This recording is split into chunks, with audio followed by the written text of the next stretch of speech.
Should we be saying yes to our children more? Yes. Or do we not say no enough? Yes. So yes or no? Yes. So say no more. Yes. But you're saying yes. Yes. Okay, let's get into that. Yes.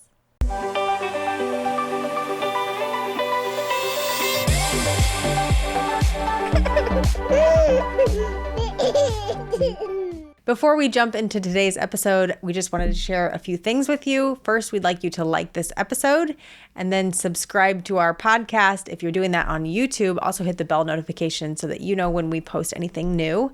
And then share this with somebody that you feel like would be beneficial for. That's right. If you would like to support our show further, we would welcome that. You are welcome to do that at anchor.fm/marriagebydesign to check out your options for supporting the program financially. Otherwise, guys, the links to our social media are always in the description of every video, so feel free to check those out there. And now, let's get to the show. Hey everybody, I'm Nate Warnock. I'm Andrea Warnock. And this is Family Friday on the Marriage by Design podcast. This is a show that we do every Friday or Thursday. Or sometimes not at all. It's a surprise. It's like Christmas, only without a date or a time. Right. It's a show that we come out with regularly towards the end of the week where we talk about what God's design is for us as parents and how we can live that out practically in our lives. Go ahead. Whoops, sorry. No, go ahead. Okay, so this week we wanted to talk about the whole idea of saying yes to our kids more, or the idea of should we be saying yes to our kids more? Should there be like days where we only say yes to our kids? Yeah, I think this is what spawned this conversation originally. Is there's like a movement on TikTok and Insta and Fakebook and all that, where typically moms, although I've seen some dads do it, post these videos where they're like, I secretly decided to tell my kids only yes for 24 hours. Here's what happened. It's like a thing where the parent decides, I'm going to say yes to my kids tomorrow, but they don't tell the kids that. It's just something that happens. And then they tape it and put it on because we all know kids tiki-taki, yes, because we all know that kids are going to ask for all sorts of things all day all long. The time. That's pretty much all they do.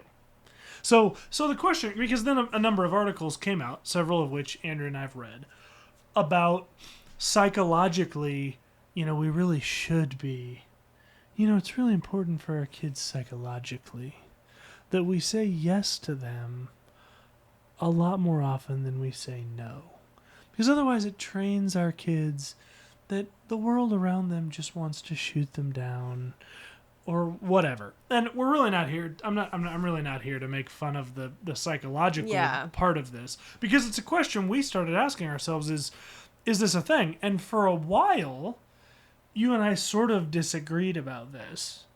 Maybe we still do. And then maybe we still do. And then, I found an article. In fact, one I posted a link in the description below this video or this podcast that I'd encourage you to click on, because I think it was a pretty reasonable. I think it was thank you for looking. I think it was a pretty reasonable article about, really how should we be thinking about saying yes and no. But, obviously a lot of these articles we've read are not coming at it from a Christian worldview, but we will be. So the question then, babe, and I'll let you kick off the first round of discussion. What do you think about this just as a thing? Because I know when you first saw this, you thought like, oh, maybe that'd be something fun to do. And that was probably like 3 kids ago. And now, who knows? We'd own like a different house and be living on the moon. If you agreed to just say yes. I have one child who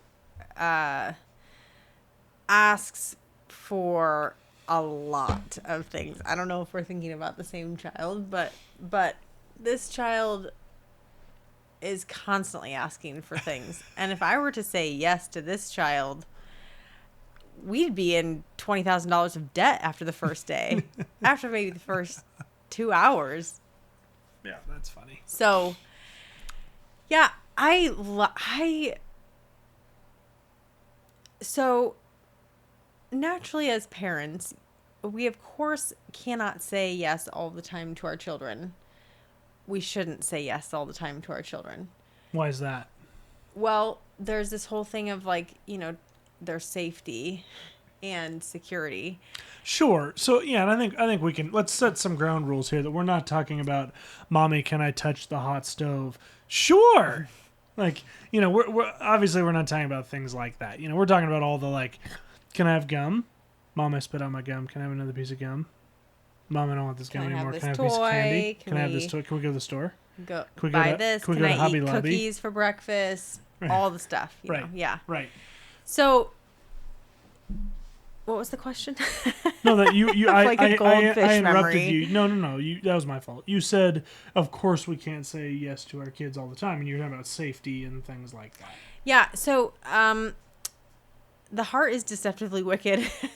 Yeah, Jeremiah 17:9. Who can know it? So, our hearts are, and it's not like children are wicked when they're asking these questions, but our hearts deceive us. Our hearts want in the moment what we want. They're out for, our hearts are out for like Not your best interest. yes, they're just out for what sounds good right now. Right. And that's the way kids are, and kids are foolish, and part of raising them is to raise them to understand not foolish things, and to be able to think about these things that I want in the moment. Is that really what I want long term? Is that really what's best for me long term? That's part of raising children, is to kind of see the errors of their foolish ways without pointing it out like that, and having an understanding of mature concepts. So yeah, kids just want kids just want stuff, and they're foolish in their wants. And part of the thing as parents is raising them to understand that. But also, I can't spoil my children and let them have everything that they want, because then what does that look like as an adult?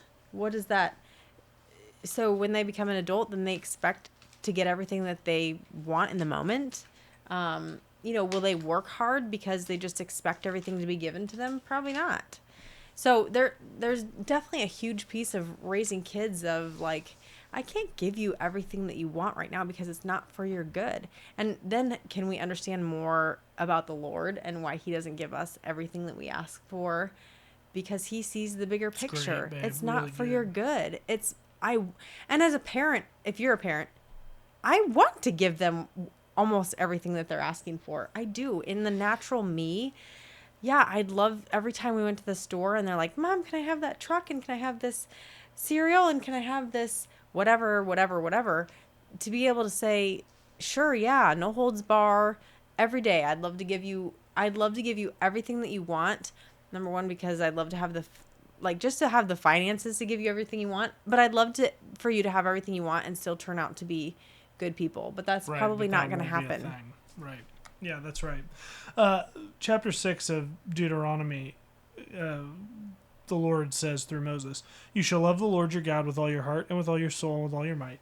And these words that I command to you today shall be on your heart. You shall teach them diligently to your children, and shall talk of them when you sit in your house, and when you walk by the way, and when you lie down, and when you rise." One of the things that I think becomes clear from Deuteronomy comes clear from Proverbs, when the Lord talks about us as parents driving foolishness out of our children. And I think you really hit on something important. The entirety of Scripture, where we see the Lord's dealings with the Israelites in the Old Testament and the church in the New Testament and his disciples in the New Testament, Jesus' disciples, they seem like children a lot of the time. And that doesn't make God happy. Yeah. And so, but part of this is the natural state of children is foolishness. That's just the natural state, right? Otherwise, we wouldn't be told to talk about this with our children when we lie down and when we rise up, because they already know it, right? I mean, if we look at Scripture as necessary for living, and by the way, and we should do a Family Friday on this at some point. The reason why we teach reading, writing, and arithmetic is because these are things that originally, or because these were things reflected in God's creation around us. So the reason why we teach our kids is not because we need them really bad to be a doctor. It's because we have a responsibility as parents that for our kids to understand deeper the things of the Lord. And in order to understand the things of the Lord, you need to be able to speak good and read good. Thanks. So that's why we do these things. But implicit in that is your kids are dumb until you drive that from them. And the way we're saying it sounds really harsh. When we say they're foolish, that's not the entirety of who they are, right? I'm not saying that you might have a very intelligent child. Right. Or that they're dumb. That's not the entirety of who they are. Like, children are a blessing. God tells children, to be like, have faith like children, you know? Right. So, and he always let the children come to me. So he has a very special relationship with children, and we see children that way too. But the reality is that they are foolish in that they don't understand like we do as adults. They are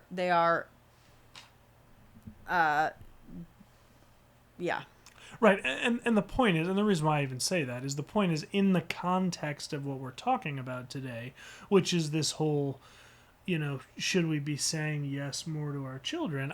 There's a part of this where I look at that, and I'll admit that I'm the stodgy, get off my lawn guy when it comes to some of these things. But I look at that and go, well, no, we probably should say no to our kids more often. In fact, I'm looking around at a lot of parents around me, and they definitely should say no to their kids more often.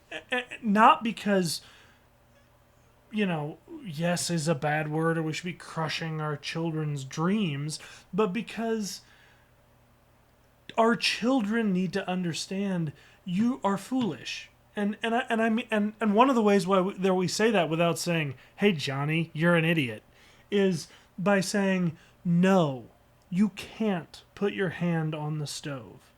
No, you can't eat 15 pieces of candy." Because we're fun killers? No, because it will hurt you. And here's the problem is, when we say yes to our, because I can hear the people listening that go, well, why not let them eat the 15 pieces of candy, and then when they're barfing their guts up, they're going to learn.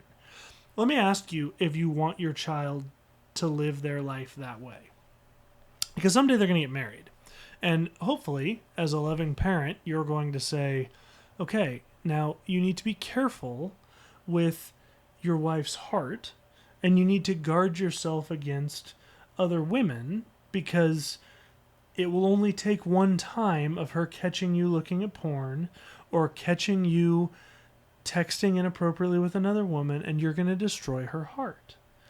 And do you want your child to go, well, this is like the candy thing where you told me it was going to be bad, but then I had to experience it. And here's the real problem. What if your kid eats 10 pieces of candy and doesn't throw up? Right, like, let's not teach our kids to try the extremes. That's exactly and right. And see what doesn't hurt us that we can continue on with. That's right. And see what does that maybe we shouldn't do that all the time. That's right. And a ton of things that kids ask is the extreme. And those things that aren't, we're going to address separately here in a minute, because I do think there's a part lazy parenting plays in this, and I'm willing to raise my hand and say I'm probably the ringleader of that. But so many of the things our kids ask us for are extreme things. Can I have a snack? No, I'm making dinner 6 minutes from now.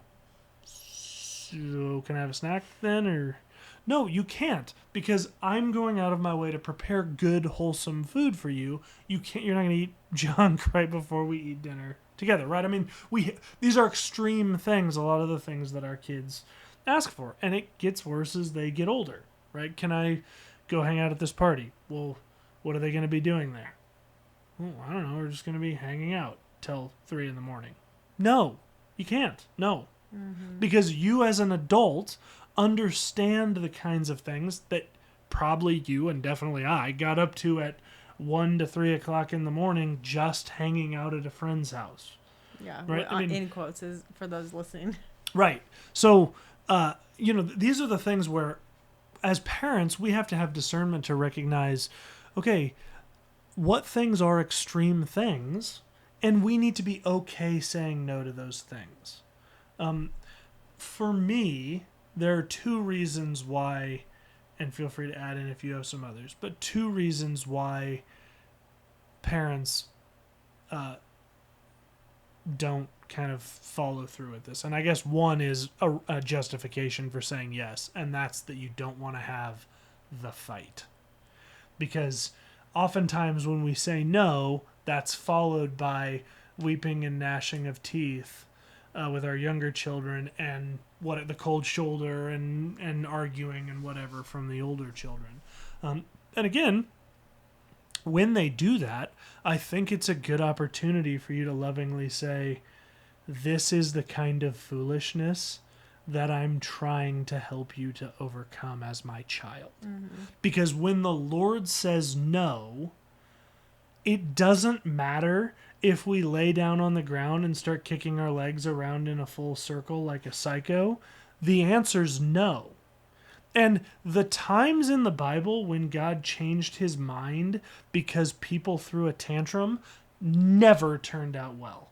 Look at the Israelites with the manna, the Israelites with the quail, the Israelites with asking for a king. I mean, there are a number of times when they threw a tantrum and God finally said, fine, try it. And It never worked out for them. The second, do you have anything you want to add? Okay. The second of those, with regards to saying no, is lazy parenting. And this is where, and I admit that I fall into this trap, where one of my children, whomever it is, comes up to me with that inquisitive look in their eyes where I'm about to get a question, and I haven't even listened to the question, and my answer, I'm forming the word no on my mouth. Because maybe it's not an extreme thing, right? For me, there's a lot of things that aren't extremes. I just don't like them. Like Play-Doh. For some reason, Play-Doh is a thing that it starts as a ball about the size of your hand, but the mess it makes is like as if the Play-Doh was the size of your head. I don't understand how it is. Don't argue with me. It's just a fact. You're doing it wrong. They're doing it wrong. I don't ever have problems with Play-Doh. But my point is, look, is that an extreme thing? Dad, can I play with Play-Doh?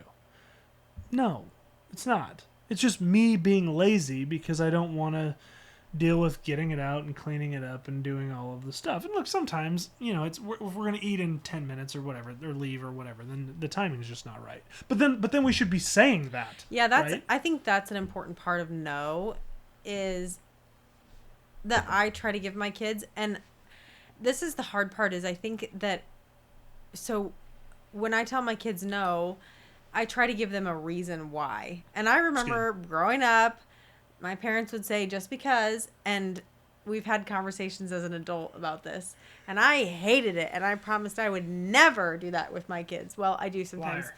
But really what was happening when I was growing up, when my parents would say just because, is because they had given me the reason over and over, and I had kept arguing with them, and finally they just said, no, just because. Right. And so it was really not that they were saying no very often and saying just because. So there are times that I do that same thing, but giving them the reason why, no, you can't do this right now because, then that just gives them fuel for an argument for them. And so I find that exhausting, but I feel like it's the right thing to do. If I'm going to tell them no, I need to give them a reason why. Okay. And they may not like that reason. And for them, if they don't like it, it doesn't make sense. Right? So then they just keep asking. They argue. Or whatever. And it is exhausting and it's hard.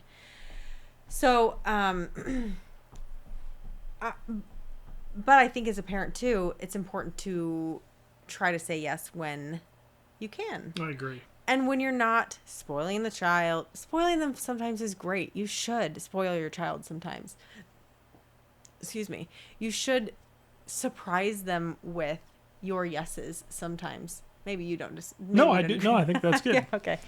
I mean, your kid will, your child will never light up as much as when they ask something they think is ridiculous and you say yes. Yeah, there's plenty of things that my parents let me do that I thought for sure they were going to say no to that I have great memories of. And they weren't even, one of them was rollerblading in the house. I mean, my parents did not care that I rollerbladed in the house all over the carpet and all of that. They just didn't care. And I thought for sure, I thought I was like not getting away with something because they knew I was doing it. But I thought it was so cool that they didn't say no to it. And at 30 something years old, I still remember that. It was a big deal to me. So did you wear your helmet and like all of the elbow pads? That's a story for a different day. No, I did not. So yes, saying yes in times where you think your kids are thinking you're going to say no is fun for them. It gives them great memories. Spoiling them sometimes is great. It just shouldn't be a lifestyle of that, right? I agree. Sometimes we need to say yes while saying no. So can I play with Play-Doh? Yes, you can play with Play-Doh after dinner. Never. Oh my gosh, Nathan. What? Yes, you can play with Play-Doh when your mom gets home. Hey, okay? Now we're talking. Can I go outside and jump in the puddles? Right. Yes, when you're 12. Well, no, I mean, yes, towards the end of the day, so we can take a bath, or right? Whatever. So if there's parameters. So rethinking your answers sometimes is good. In not just immediately saying no or no because we're having dinner in a little bit. Right. Can I say yes, but kind of tweak the answer yes after dinner or whatever? Then great, do that, and I think that will make a difference. I don't think it does make a difference with our kids. The other thing that can be powerful for our kids is the no, and let me show you why. Yes. So there are a number of things that are physical things. The stupid example for little tiny kids is, can I touch that? Right? Something that's hot. Well, if you're at home, to be able to say no, and let me show you why, and then you take a piece of lunch meat out and slap it on the hot pot or the hot stove or whatever, and allow your child to see what would have happened, actually builds credibility for you with your child, because they look at that and go, well, that could be my hand right now, so I'm really glad that didn't happen, right? Or whatever. Hey, can I go outside right now? Well, no, and let me show you why. And then you open the door and there's a massive thunderstorm going on outside. That's another thing that seems to happen with our kids, is they think the thing they can see out the window is a lie.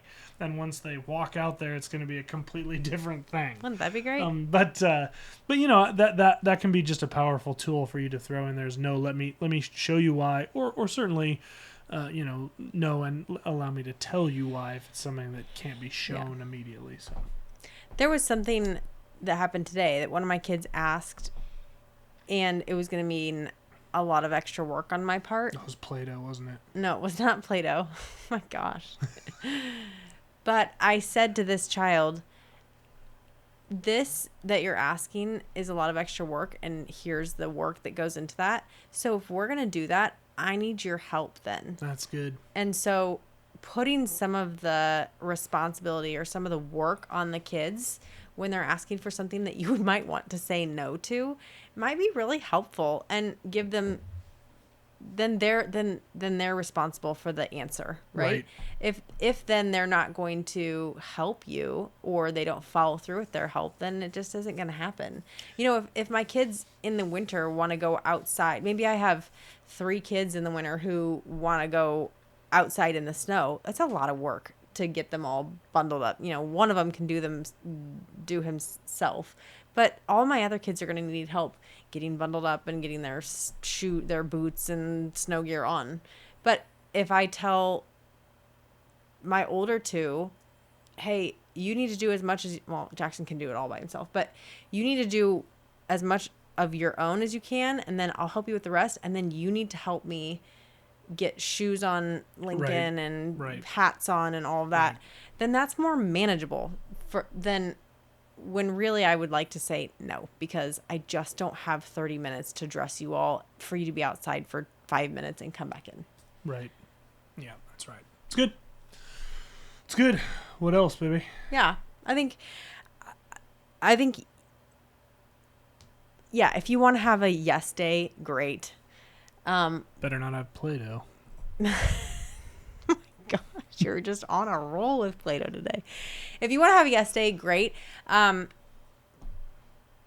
There's nothing wrong with that. But I think as parents, we need to really be thinking about why we're saying no to things, why we're saying yes to things. Are we saying no because we're being lazy? That definitely happens sometimes. Am I saying yes because I don't want to fight? Is that really the right thing to be doing? Yeah. Am I wanting to say yes because I believe that saying no is psychologically damaging my child? Because and I think that's a real question to ask, because I know that's a thing out there with the free-range parenting and a lot of the sort of modern philosophies of parenting that the millennials and Gen Z and all that are getting caught up in. And you need to really spend some time thinking about, can that be justified to a biblical worldview? And I don't believe that it can be. Mm-hmm. Now, does that mean saying yes is wrong? No, it doesn't, for all the reasons you just said. Mm-hmm. But if you're saying yes because you don't want to psychologically damage your child, I would make the case to you that you're probably damaging them psychologically by not helping them to grow up in a structured environment. You're trading one thing for another. That's right. Right. So the point in all of this is to really be thinking about our answers to our kids and really helping them to understand their, what we call foolishness, not telling them that they're foolish, but helping them understand the reasons why we're guiding them in the way that we are. Yep. And to also have some times where we're saying yes to things that they think we'd never say yes to. Right. It's a great thing for kids. Awesome. Yeah. Thanks, all right. Nathan. Well, what do you guys think? I'd love to know your thoughts. Feel free to post them in the comments section down below if you're catching us on YouTube. If you're catching us on podcast, love to have you leave a review on that podcast. Love to have you go over to our Facebook page or Instagram and leave us a comment there. Those links are always in the description of the video. Guys, thanks so much again for joining us. Until Monday, we'll have a new Marriage Monday. We're going to talk about what it looks like in marriage to be naked and unashamed from Genesis. Until then, thank you again for joining us, and have a great weekend. Remember, God is for your family.